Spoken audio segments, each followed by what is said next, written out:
সেদিন বাজার থেকে ফিরেই কর্তামশাই বললেন, আচ্ছা তোমার ইউটিউব ভিডিওর জন্য সরষে কা শাক আর মাক্কি কি রুটি রেসিপিটা কেমন হবে বলো তো। আমি তো একদম আকাশ থেকে পড়লাম। আমার ইউটিউব ভিডিও রেসিপি নিয়ে আমার বরের হঠাৎ করে এত মাথা ব্যথা। যাই হোক, মানুষ যেখানে যেভাবে ইন্টারেস্ট দেখায় সেটাই ভালো লাগে। আর না, আচ্ছা তুমি চেয়েছো তাই হবে। ব্যাস, আমিও লেগে পড়লাম। সবার আগে শস্য শাকটাকে একটু গরম জলে ভাপিয়ে ভালো করে পেস্ট করে নিলাম, লঙ্কা আর রসুন আর একটু আদা দিয়ে। তারপরে কড়াইতে একটু পেঁয়াজ, একটু রসুন দিয়ে ভালো করে ছক লাগিয়ে ভালো করে ভেজে নিলাম।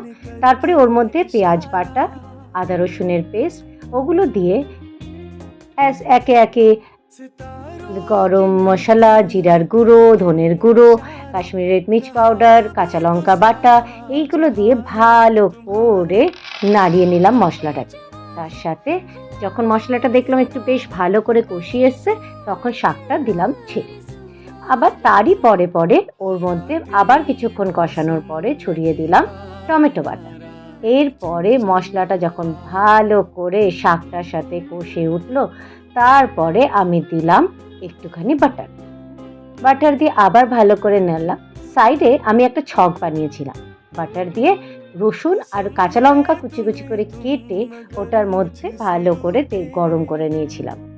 এই ছকটা ওপর থেকে ছড়িয়ে দিয়ে আরেকবার নেড়ে দিলাম। পরিমাণ মতো নুন, পরিমাণ মতো চিনি দিলাম। ব্যাস, আমাদের রাতের ডিনার ডান। মাক্কি কি রুটি, সরসর